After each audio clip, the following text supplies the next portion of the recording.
Olá, sejam bem-vindos mais uma vez ao curso de Eletricidade em Corrente Contínua do Eletrônica 24 Horas. Agora nós vamos para a aula 3, parte 2, dando continuidade à aula vista à aula passada. Aula 3, parte 1. Segunda lei de Ohm. A segunda lei de Ohm, ela também se refere à resistência de um condutor, somente que em função das suas dimensões e do material de que é feito. Por exemplo, vamos supor que nós temos dois condutores feitos com o mesmo material, tendo a mesma área de secção transversal, porém os comprimentos são diferentes. Qual deles terá a resistência maior? O condutor 1, que tem maior comprimento. Vejam que a secção influencia igualmente nos dois. O material influencia igualmente. A única diferença é o comprimento. De fato, o comprimento sendo maior, maior a resistência. Conclusão: a resistência de um condutor é diretamente proporcional ao comprimento. A gente escreve desse jeito. Considere agora dois condutores feitos do mesmo material, tendo o mesmo comprimento, porém de área de secção transversal diferente. Onde que a resistência vai ser maior? No fio mais fino. Então, R1 é menor que R2, ou R2 é maior que R1. Quer dizer, quanto maior for a área da secção do fio, quanto mais grosso for o fio, menor é a resistência. Por isso mesmo que fio para corrente alta tem uma espessura maior. O que acontece se nós tivermos dois condutores com mesmíssimas dimensões, porém feitos de materiais diferentes? Um é de prata e o outro é de ferro. Talvez você não saiba, mas a prata é um dos melhores condutores que existem. Então, a conclusão é que o condutor feito de prata vai ter uma resistência menor do que o condutor feito de ferro, já que o comprimento é o mesmo e a área da secção transversal é a mesma também. A diferença está no material. Conclusão: a resistência depende do material. Juntando tudo isso numa única expressão, nós temos o que nós chamamos de segunda lei de Ohm. Então, dado um condutor de comprimento L, área de secção transversal S, vejam que eu estou considerando que a área de secção transversal é circular. Mas a lei vale para qualquer área, pode ser quadrada, triangular, não importa. Claro que o fio, no caso mais comum, tem área de secção circular. A resistência do fio, a resistência do condutor será dada por essa expressão. R é igual. Esta letra que parece um P, mas não é um P, a letra grega Rho, que está ligada a uma propriedade física do material chamada resistividade. Então, a resistência é igual a resistividade multiplicado pelo comprimento e dividido pela área da secção. Sendo que R vai ser especificado em ohms, se o comprimento for especificado em metros, a área da secção transversal em metros quadrados, mas pode ser milímetro quadrado também, e a resistividade do material expressa em ohms vezes metro ou ohms vezes milímetro quadrado por metro. Pode ser especificado de qualquer jeito, mas nesse caso a área da secção tem que ser adequada, a unidade tem que ser adequada. Vamos ver um exemplo de aplicação para deixar mais claro isso. Vamos supor que nós temos um condutor de alumínio de 300 metros de comprimento e 2 milímetros de diâmetro. Qual é o valor da resistência deste fio de alumínio? Então, essas são as especificações. Eu tenho que ir numa tabela e buscar a resistividade do alumínio, que vale 2,8 vezes 10 a menos 8 ohms vezes metro, ou 2,8 vezes 10 a menos 2 ohms milímetro quadrado por metro. Vejam que o cobre tem a resistividade um pouquinho menor que o alumínio, e a prata tem uma resistividade menor ainda. Então, desses três materiais, o que conduz melhor a eletricidade é a prata. Como ela é muito cara, por que é cara? Porque tem pouca quantidade. Na prática, se usa mais o cobre. Voltemos ao exercício. Para achar a resistência, nós precisamos de três grandezas que entram na expressão. Resistividade, que eu tiro aqui, comprimento, 300 metros, e a área da secção transversal, que não foi dada.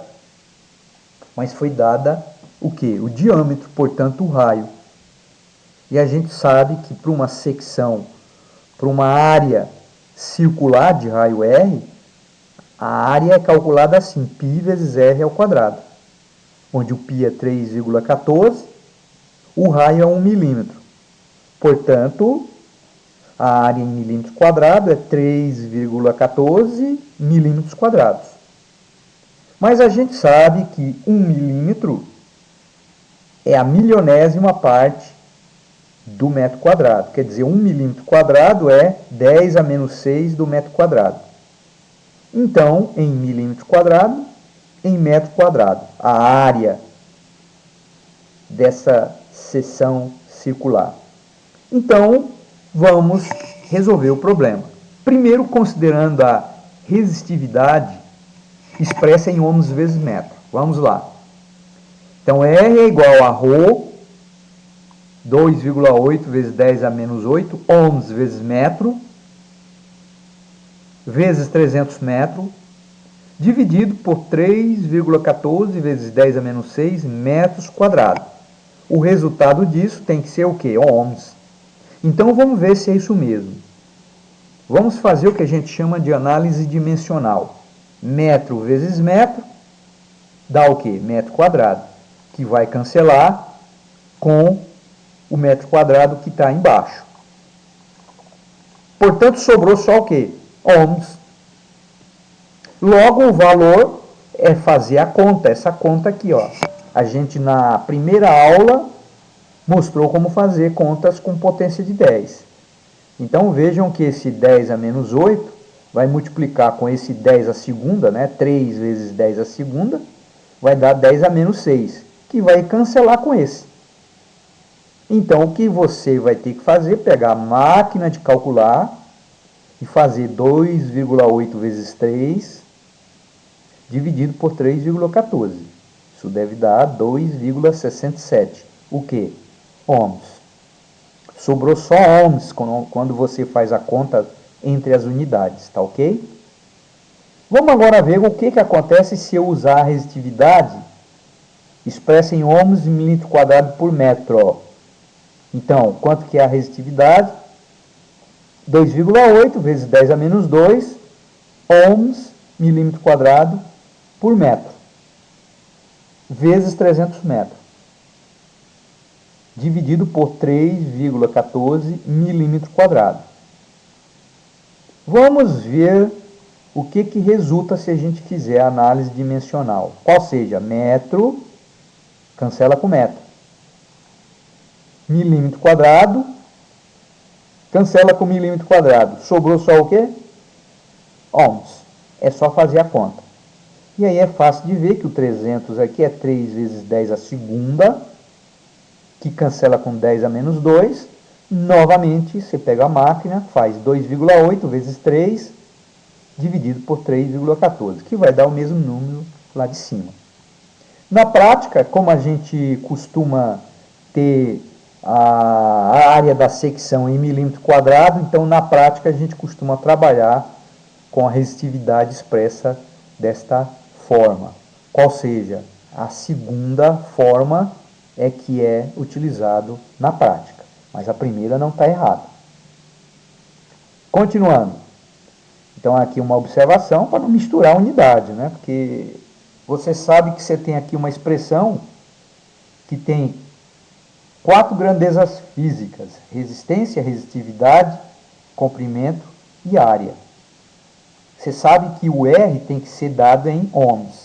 Então, na hora que fizer a análise dimensional, só pode sobrar ohms. Senão vai dar errado, vai estar errado.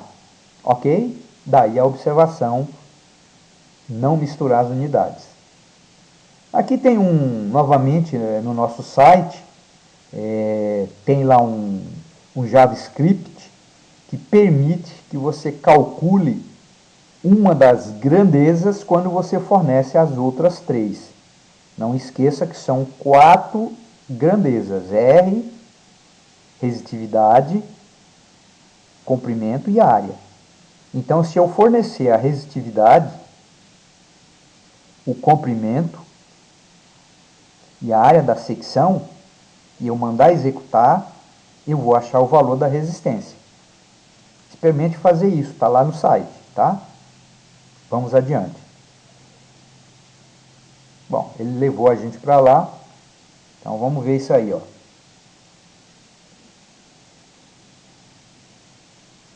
Então aqui está, olha.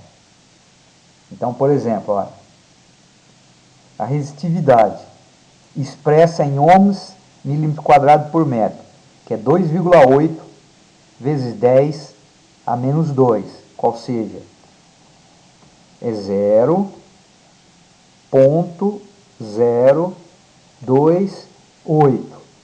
2,8 vezes 10 a menos 2.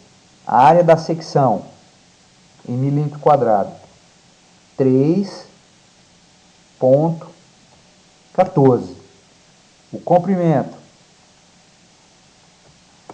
300. Aí eu vou mandar executar. Olha lá, 2,67 ohms.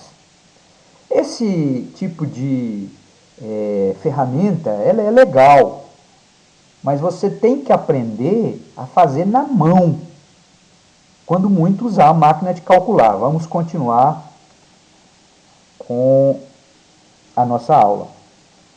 Então aqui eu entrei com 0,028, com 3,14 aqui, 3,14, né? E aqui 300. Aí eu mando executar e ele vai dar exatamente o mesmo valor. Condutividade, sigma. Essa letra é a letra grega sigma. O que seria condutividade? É o inverso da resistitividade. Atenção para a diferença entre resistência e resistividade. Resistência é uma grandeza que depende das dimensões. A resistitividade não, é uma propriedade física. Você vai entender melhor se eu chegar aqui, olha, e disser, olha, dado, imagina que você tem aqui um condutor que tem essas dimensões. Vamos supor que eu tenho um condutor, cobre, alumínio, não importa, que tem essas dimensões. Digamos que essa dimensão aqui, ó, é 50 centímetros.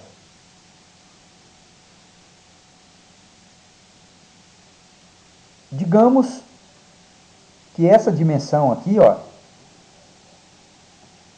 é 10 centímetros. E digamos que essa dimensão é 5 centímetros. Se eu pedir para calcular a resistência deste condutor, vamos supor que é de cobre ou de alumínio, não importa, qual seria o comprimento? Quanto que é o comprimento? Depende. Se você estiver considerando que entre esse terminal aqui, entre essa face e aquela tem uma bateria, Então, o comprimento, a distância percorrida pelas cargas vai ser 50 centímetros. E a área da secção é essa aqui, ó, 10 vezes 5. Porém, se a bateria for colocada entre essa face aqui e essa, vocês concordam que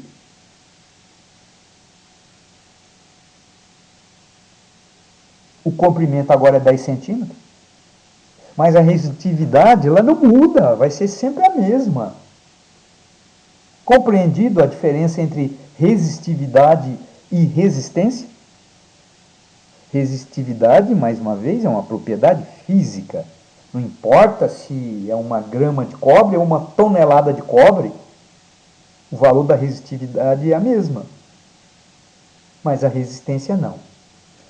Como a gente fez com condutância, que é o inverso da resistência, aqui também a gente tem uma grandeza chamada condutividade, que é o inverso da resistividade. E é claro que resistividade é o quê? É o inverso de condutividade.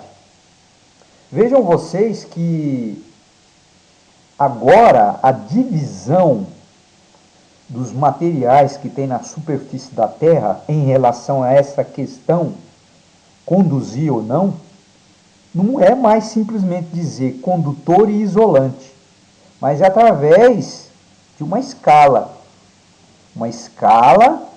de resistividade. Quem é que tem resistividade baixa? Não existe resistividade zero, tá certo ou não? Mas vamos pôr aqui. Quem é que tem resistividade muito baixa? Os metais. E mesmo entre os metais tem aqueles que têm resistividade diferenciada. Quem é que tem resistividade muito alta? Os isolantes. E existe, nós não vamos estudar nesse curso, uma classe de materiais que tem uma resistividade intermediária entre metal e isolante, são os semicondutores. Isso é estudado em outro curso. Vejam que a escala poderia ser não em valores de resistividade, mas em valores de condutividade. Também não existe condutividade zero, tá certo ou não? Então, quem é que teria condutividade muito baixa? Estaria aqui, ó. Os isolantes. E mesmo entre os isolantes, tem uns que têm condutividade de um valor, outro com condutividade de outro valor, ou resistividade, como queiram. Quem que estaria na ponta lá com condutividade alta? Os metais. E aqui, mais perto dos metais do que dos isolantes, nós teríamos os semicondutores. Então, na realidade, todas as substâncias que estão na superfície da Terra têm um valor de resistividade. Portanto, um valor de condutividade, porque um é o inverso do outro. Compreendido? Adiante. Qual é a unidade de condutividade? É o inverso da unidade de resistividade. E o que é a unidade de resistividade? Ohms vezes metro. E o que é o inverso do ohm? Nós já vimos lá atrás. Ohm é resistência. O inverso do ohm é condutância, é o Siemens.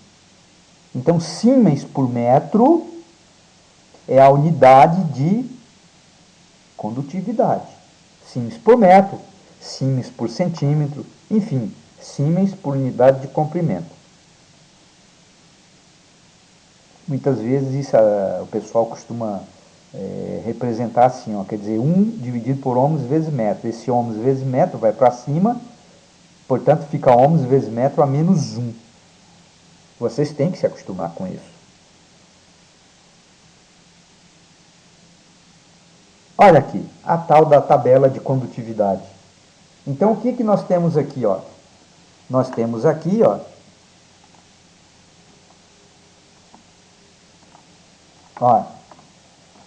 nós temos aqui uma escala de valores de alguns materiais. Então, por exemplo, a sílica fundida, ela tem uma condutividade muito pequena, 10 a menos 20, o quê? Ohms vezes centímetro a menos 1. Na outra ponta, que a gente tem aqui, ó, o cobre, ó, tá vendo? Esse aqui é o cobre. Depois tem o ferro, que tem condutividade alta. E aqui, ó, entre os metais e os isolantes, tem uma classe de materiais chamados semicondutores, que são usados para construir circuitos eletrônicos, que tem uma condutividade intermediária. Ok? Olha aqui, ó. Então, os isolantes, metais e semicondutores. Adiante. Por exemplo, quando você agora for beber água mineral, você pode dar uma olhada nas propriedades físico-químicas. Está lá a condutividade elétrica a 25 graus, porque depende da temperatura. Nesse caso aqui, ó, essa condutividade, para essa marca aqui, ó, é 327 microsiemens por centímetro. Do ponto de vista unidade, está certíssimo. Siemens por unidade de comprimento. Só que é microsiemens, tá bom? Beleza? Então, olha só como é legal a gente conhecer as coisas. Pelo menos esse parâmetro aí vocês agora já sabem, né? Tá ok? A capacidade, né, de deixar passar ou não a corrente elétrica. Quer dizer, água mineral é água que tem minerais, portanto, ela conduz corrente elétrica, sim, senhor. Aqui vocês têm alguns exercícios propostos. Depois, em um outro vídeo de exercícios propostos, portanto, que eu vou resolver, eu vou fazer um vídeo com esses exercícios. Por enquanto, vamos tentar fazer, tá? Não é difícil. Tentem fazer, por favor. Mais exercícios propostos. Um item muito importante que a gente usa muito na prática, variação da resistência com a temperatura. Por que a resistência varia com a temperatura? Porque a resistividade varia com a temperatura. Quando um material, por exemplo, um condutor aquece, os seus átomos vão vibrar mais. E isso dificulta mais ainda a passagem dos elétrons livres.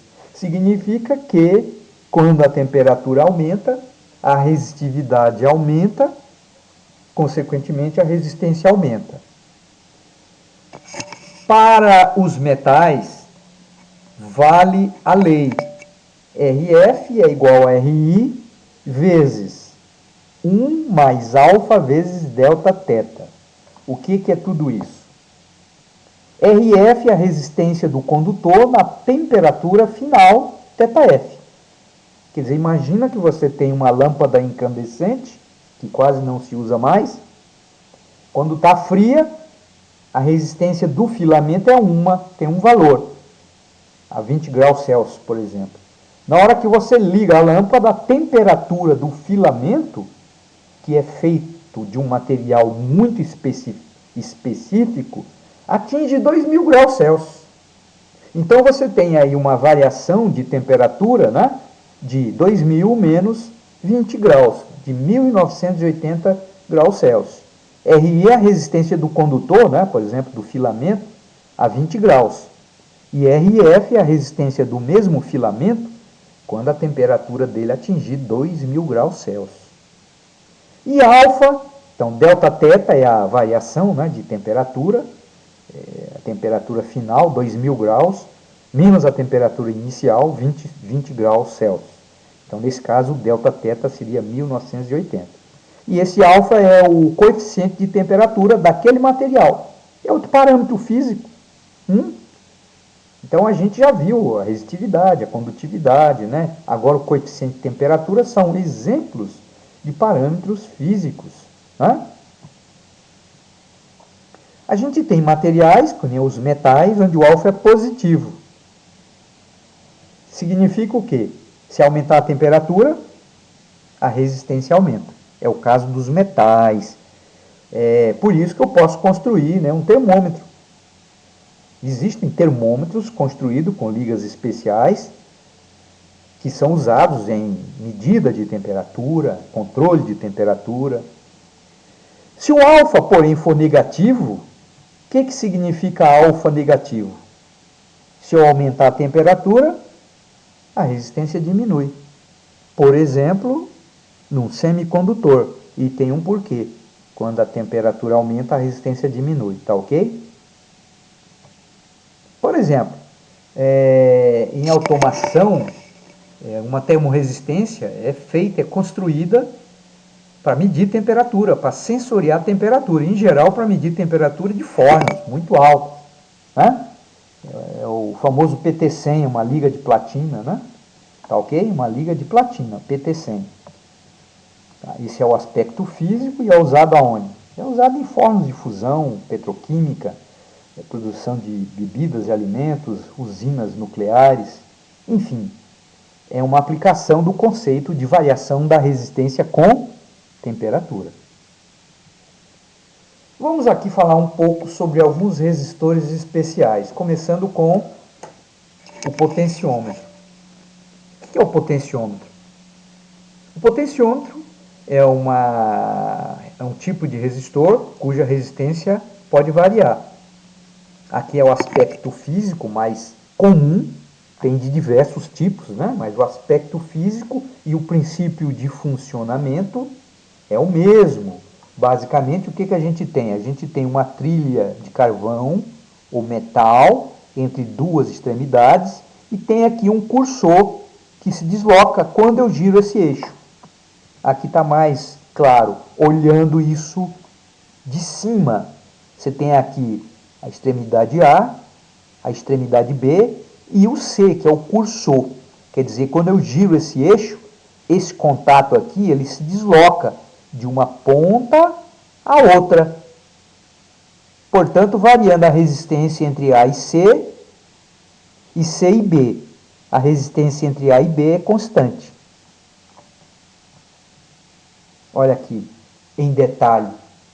Mais uma vez, existe um elemento aqui, uma trilha de carvão, que é o elemento resistivo. Digamos que tem uma resistência de 1000 ohms entre essa extremidade e essa. E aqui eu tenho um terminal que está ligado a esse contato, que desliza desse ponto até o outro ponto. Quando? Quando eu giro um eixo. Isso aqui é o cursor. Então, entre A e B, a resistência é 1000 ohms, mas entre A e C, a resistência varia. De 0, quando o cursor está aqui, até o valor máximo, 1000 ohms. Simbologia, a BNT, né? Uma extremidade, a outra extremidade e o cursor, que vai se deslocar. Eu prefiro usar essa simbologia, para mim é mais fácil de desenhar, mas a oficial é essa.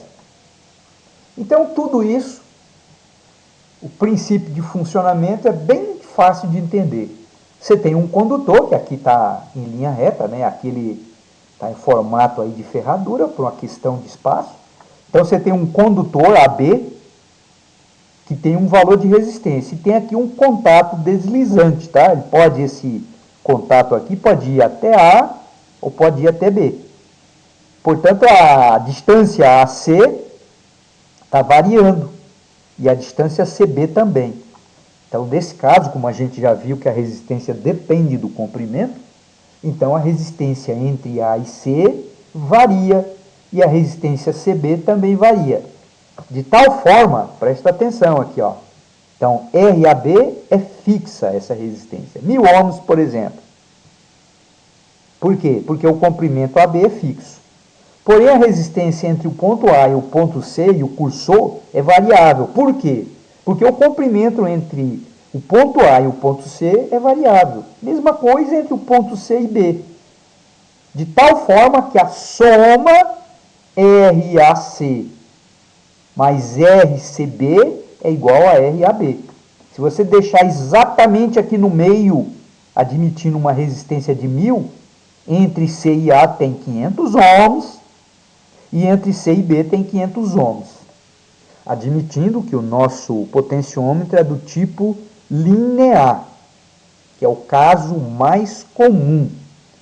Mas existe o potenciômetro logarítmico, que é usado em sistemas de áudio por causa que o nosso ouvido tem uma característica de responder logaritmicamente. Tá ok? Então, basicamente, nós estamos usando a expressão da segunda lei de Ohm, onde o que vai variar, como é que eu vario esse cara aqui? Teoricamente, eu poderia variar mudando o material, mudando a área da secção, mas isso é impraticável. Isso é impraticável. Então, o que a gente faz é mudar o comprimento. Esse potenciômetro, pessoal, ele é muito usado em eletrônica, muito usado em sistemas de controle. Então é muito importante que a gente compreenda direitinho a operação dele. Depois a gente vai fazer simulações e vai mostrar melhor o funcionamento dele, mas espero que vocês tenham compreendido. Para vocês terem uma ideia, tem alguns carros onde não existe mais cabo de acelerador, né? O carro mais antigo, você pisa no acelerador, ele vai lá, tem um cabo que vai lá e abre mais ou menos a entrada de ar e de combustível, né? No caso, é usado um potenciômetro, na hora que você pisa no acelerador, você muda a posição, né, do cursor e tem um fio que vai até um sistema eletrônico, onde tem um motorzinho que vai abrir e fechar. Tá certo? Mesma coisa acontece nos aviões mais modernos, né? O sistema todo é feito com um servomotor que é acionado eletronicamente. Então, tudo isso é muito usado na prática. Continuando, aqui alguns exemplos de foto de potenciômetro. Então, aqui um potenciômetro, né, com knob. O que é knob? Ele tem uma chave. Você vai até o final e dá um clique para desligar alguma coisa. Aqui é um potenciômetro multivolta. É um potenciômetro que, ao invés de ter uma volta, na realidade, para ir de 0 até o valor máximo, é 270 graus, mais ou menos. Para ir de 0 até o valor máximo, você dá 10 voltas. Eu sugiro que vocês pesquisem na internet como que é o princípio de funcionamento.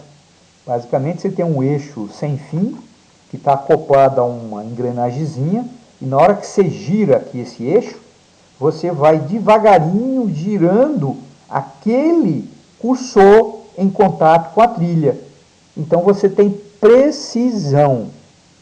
Então, o potenciômetro multivoltas é usado quando houver necessidade de precisão. Ajuste fino. Trimpote. O que é trimpote? Esse é o símbolo, tá vendo?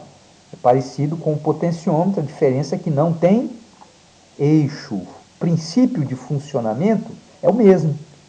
Só que o que acontece? Você põe aqui uma chave de fenda e faz um ajuste, e aí você fecha o teu circuito, ninguém mexe mais. O potenciômetro que tem eixo, que nem esse, que nem aquele, é quando você tem um usuário que vai ter acesso à variação da resistência desse potenciômetro. Nesse caso não, você faz um ajuste qualquer aí e ninguém mexe mais. Potenciômetro deslizante, sistema de Aldo, a gente usa muito isso, ó. Ele desliza para cima e para baixo. Tem aqui esse, olha, potenciômetro, esse não é muito comum, eu mesmo nunca pus a mão num, motorizado. Então você tem um motorzinho que vai fazer o quê? Esse contato aqui se deslocar. Então, obviamente que isso está pronto para automatizar, tá certo ou não? Ok? Quer dizer, ao invés de usar a mão, você usa um motor. Continuando com os resistores especiais, termistores. O que são termistores? São resistores usados como sensores de temperatura. Tem dois tipos. Tem o PTC, que é a abreviatura em inglês de Positive Temperature Coefficient. O alfa é positivo, tá? E tem o NTC, que é mais comum, que é Negative Temperature Coefficient. O alfa é negativo. Quer dizer, esse aqui de cima, quando você aumenta a temperatura, a resistência dele aumenta muito. Quer dizer, o alfa é grande, ao contrário dos metais. Esse aqui Quando a temperatura aumenta, a resistência cai. Onde que a gente usa isso? Por exemplo, para controlar a temperatura. Tá? Temperatura passou de um valor, você desliga ou liga alguma coisa, um alarme, por exemplo. Tem que ter um circuito eletrônico. Ele sozinho não faz nada. É o aspecto físico, né, do PTC, né, o símbolo é esse. Tá? E o NTC. São meio parecidos, cuidado, hein? Aqui do lado você tem a curva, né, do PTC, ó, tá vendo? Ó, temperatura e aqui resistência na vertical. Na realidade, logaritmo da resistência. Então, quando a temperatura aumenta no PTC, nessa faixa aqui de temperatura, a resistência dele aumenta muito. Quando a temperatura aumenta, a resistência aumenta. No NTC é o contrário. Quando a temperatura aumenta, a resistência diminui.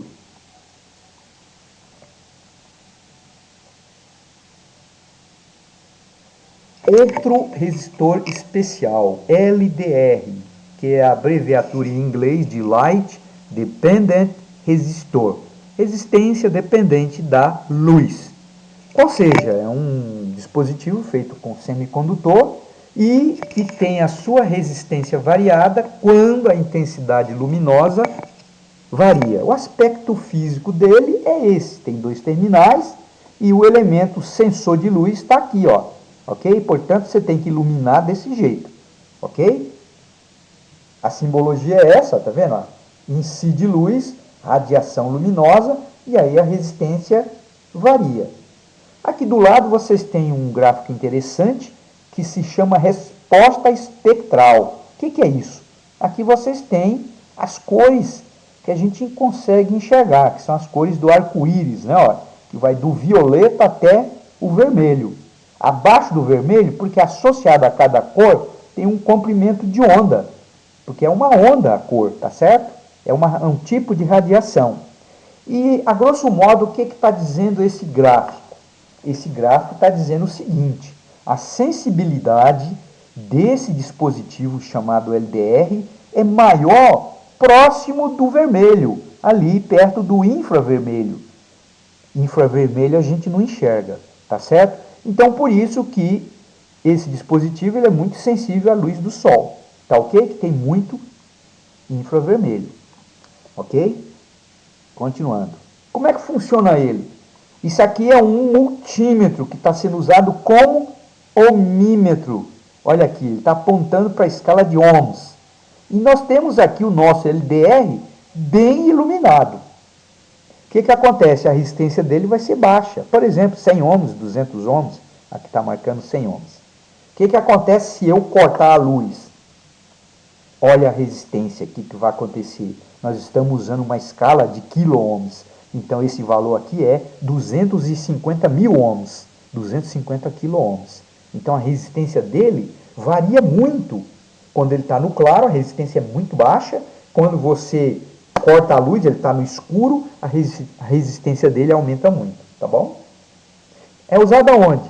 Como sensor de luz. Por exemplo, você quer construir um sistema automatizado na tua casa, né? Você tem uma casa no interior. Na hora que escurecer, você faz um ajuste para acender as lâmpadas. De manhãzinho, quando o sol aparece, automaticamente o teu sistema desliga as lâmpadas, tá bom? É uma das aplicações, não é a única. Então, continuando aqui. Curva característica de dipolos, um item muito importante para quem quer entender mesmo de eletrônica. Dado um bipolo, por exemplo, um bipolo gerador, a gente já falou nisso, né? Ó, observe que a corrente sai pelo polo positivo, a pontinha da seta da tensão é o ponto de maior potencial. Dado um bipolo gerador ou bipolo receptor, observe que a corrente aqui entra pelo polo positivo, não importa qualquer que seja, existe uma relação matemática entre a corrente e a tensão, que é dada por uma equação. Então, U é função do I, ou você pode pôr o I em função do U. Essa equação é chamada de equação característica. Por que será que chama equação característica? Porque caracteriza o bipolo. Na hora que você bate o olho na equação, opa, é um diodo. Opa, é uma resistência. E assim por diante. A representação, por exemplo, eu posso ter dois tipos de bipolo. Bipolo linear. O que é um bipolo linear? A equação, uma equação do tipo primeiro grau. Y igual a 5 vezes x. A representação gráfica é uma reta. Exemplo, resistor. Mas nós podemos ter também uma representação não linear, um dispositivo não linear. Exemplo, o diodo, que é estudado na eletrônica, tá? A relação entre a corrente e a tensão é não linear, é logarítmica, né? Exemplo, vamos supor que eu tenho um resistor de 100 ohms, qual é que é a equação característica? U é igual a R vezes I. U é igual a 100 vezes I. Ou I é igual a U dividido por 100, tanto faz, tá bom? U função do I, ou I função do U, não importa. Vamos supor outro resistor, 200 ohms. Mesma coisa, U é 200I, ou I é U dividido por 200. Vamos supor que eu tenho uma tabela, onde numa coluna eu tenho tensão aplicada em volts, 0, 2, 4, 6, 8, 10. Aqui é o resistor de 100 ohms, onde eu vou anotar a corrente para uma determinada tensão. Aqui é o resistor de 200 ohms, onde eu vou anotar a corrente, novamente, para cada valor de tensão. Claro que se a tensão for 0, a corrente vai ser 0 também. Porém, se a tensão for 2 volts, por exemplo aqui, ó, você vai dividir, para o primeiro aqui, ó, 100 ohms, 2 dividido por 100, ou 2 dividido por 0,1K. Quanto que é 2 dividido por 0,1K? É 20. 20 o que, pessoal? Miliampere. Então, se você vier aqui, ó, e fizer essa conta aqui, ó, se você fizer 2 volts, né, ó, vamos trocar aqui uma pontinha aqui, ó. Só vou fazer para um valor, tá? Então, é 2 volts, se a tensão aplicada for 2 volts, se eu dividir por 100, é melhor fazer em K, que é ohms, tá? 100 ohms em quiloohms é quanto? 0,1K. Quanto que é 2 dividido por 0,1? É 20. 20 o quê? Volts por quilo é mili, porque se 10 a terceira vai para cima, fica 10 a menos 3, que é mili. Então, 20 miliampere, que é esse valor aqui, ó, tá vendo? Então, quando a tensão aplicada no resistor de 100 ohms é 2 volts, a corrente é 20 miliampere. Se for no resistor de 200, que é o dobro, a corrente vai ser o quê? Mesma conta, ó. 2 volts dividido por 200 ohms. Mas é melhor colocar em quilo, né? 0,2 quiloohms. Qual é a conta que eu faço? 2 dividido por 0,2 dá 10. 10 o que, pessoal? Volts por quiloohms, miliampere. Então, aqui é 10 miliampere. Claro, nem precisava fazer a conta, porque se a resistência dobra de valor para a mesma tensão, a corrente vai ser pela metade em relação à outra, né? E assim por diante. Tensão é 4 volts. Dobrou a tensão. O que vai acontecer aqui? Dobra a corrente, né? 40 mil. Mesma coisa no outro. E assim sucessivamente. Então, o que eu vou fazer? Eu vou representar graficamente cada um desses elementos. Isto é, vou representar essa equação, né? Isso é uma equação parecida com essa. Y igual a 100 vezes x. Qual seja, você dá valor para o x, não é mesmo? Isso aqui é básico, né? Não sei em que semestre que vê aí do ginásio, sei lá, aqui é y. X igual a 0, quanto que dá o y? 0. X igual a 1, quanto que dá o y? 100. 100 o quê? 100. Por quê? Porque em matemática não tem unidade. Não é mesmo? Então, para x igual a 1, qual é o valor do y? 100. Está aqui, ó, esse ponto. Se x for igual a 2, 2 está aqui, né? Vamos ver como é que eu estou de visão. Qual é o valor do y? 200. 200 está aqui, ó. Então é outro ponto aqui, ó. Se eu unir esses pontos, eu tenho um gráfico, né? Eu posso ter inclusive x negativo. Não sei se eu vou conseguir traçar uma linha reta aqui, né? Mas é uma reta aqui, tá? Esse gráfico é a representação gráfica dessa equação. Hein? Pois bem, nós vamos fazer a mesma coisa. A diferença é que no caso nosso, U igual a 100 vezes x é U em volts e I em miliampere. Vamos lá para terminar por hora? Desenhar as duas curvas do mesmo gráfico. Olha aqui, ó. Então tem aqui uma escala na vertical de tensão. Tem autor que coloca a tensão no eixo horizontal e no eixo vertical. Não tem problema, tá? Mas no caso mais comum para resistor é desse jeito. Então olha aqui, ó, 0, 2, 4, 6, 8, 10. Para baixo é negativo.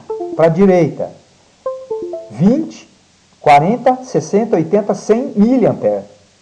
É muito importante vocês notarem que agora a gente tem unidade nas escalas. Para o matemático, na aula de matemática não tem, mas aqui tem, é importante. Então vamos primeiro desenhar ó. Curva do resistor de 100. Olha lá. Para 2 volts, 20 mili. Aqui, ó. Certo? Para 2 volts,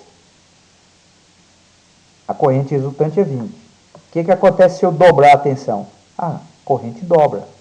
E assim sucessivamente. Se eu ligar esses pontos, eu tenho o quê? Uma linha reta, que é a curva, apesar de ser uma reta, eu ainda chamo de curva característica do resistor. Vamos fazer agora para o outro. Resistor de 200. Né? Resistor de 200 ohms. Aqui, ó.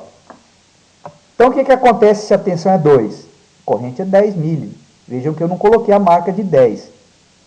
É importante isso, né? Eu só posso colocar algumas marcas. Tá? Mas como eu sei que é linear, então é a metade entre 0 e 20, que é o 10, tá aqui, ó. Tá? Então está aí um ponto. O que acontece se a tensão for 4? 20 e assim sucessivamente. Agora eu vou desenhar os dois gráficos para efeito de comparação, as duas curvas do mesmo gráfico, melhor dizendo. Vamos lá? Olha lá. Sabe por que isso é importante? Porque este ângulo aqui, ó, vamos chamar esse ângulo de alfa, hein? Aqui, ó, tem a ver com o valor da resistência. Na realidade, o que é a tangente desse ângulo? O que é tangente? É o cateto oposto. Imagina que você tem aqui um ponto, ó. Então aqui eu tenho um triângulo retângulo, ó, tá vendo? Opa. Cateto oposto é esse aqui, ó. Então a tangente desse ângulo é o cateto oposto. Quem é o cateto oposto? Esse total aqui, 6 volts. Dividido pelo cateto adjacente, 60 mili.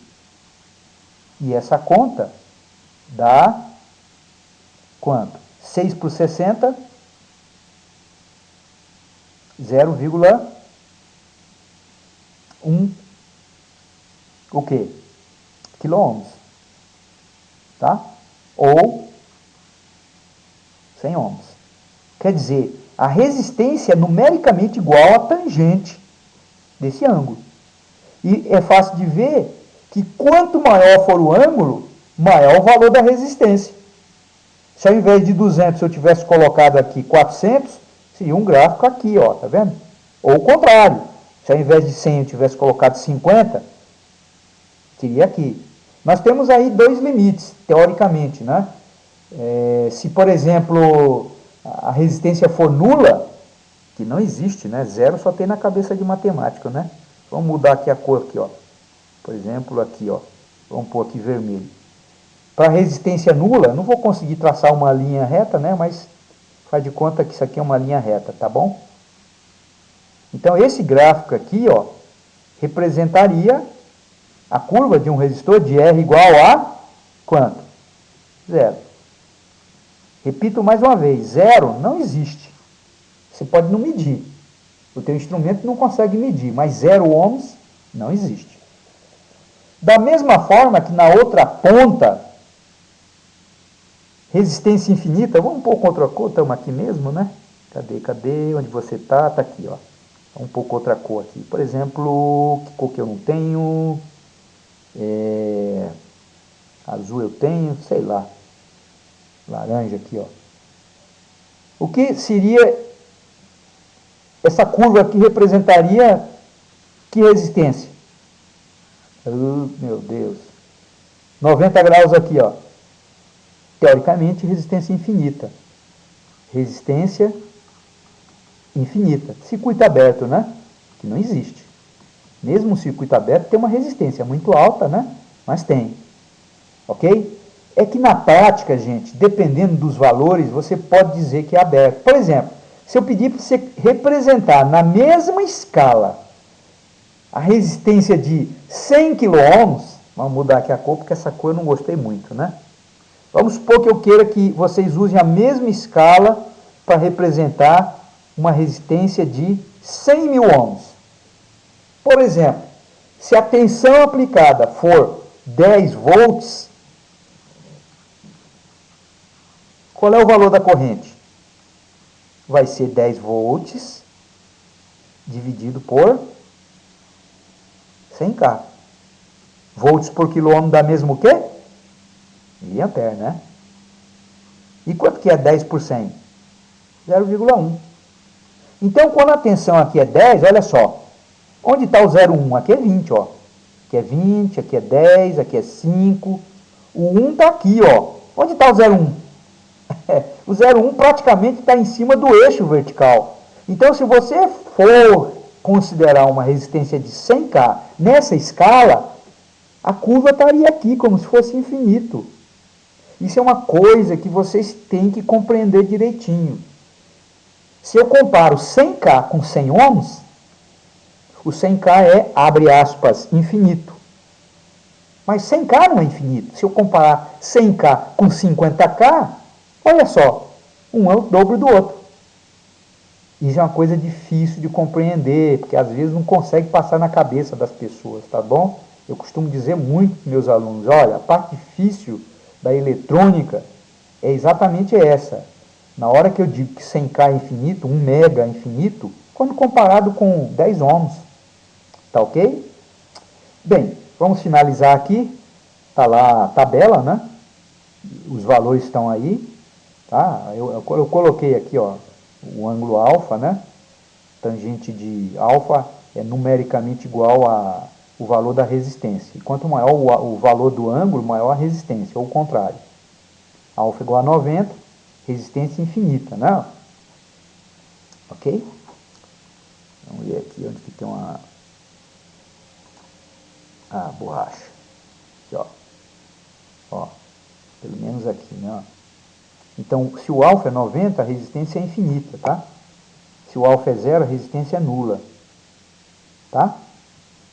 Então, a tangente de alfa é numericamente igual ao valor da resistência. Isso é muito importante. Extremamente importante compreender isso. Tá? Então, para a gente finalizar, aqui um exemplo de um bipolo não linear. O diodo, que é estudado em eletrônica, né? E observem aqui que é uma curva mesmo, né? Esse trecho aqui é praticamente uma exponencial, tá? E também aqui observe que a corrente, nesse caso, é tradicional colocar a corrente na vertical e a tensão na horizontal. A gente tem um curso de eletrônica, né? Também a gente vai postar vídeos de eletrônica, tá bom? Então, por enquanto, é isso. Na próxima aula a gente continua. Até lá, portanto. Obrigado pela atenção.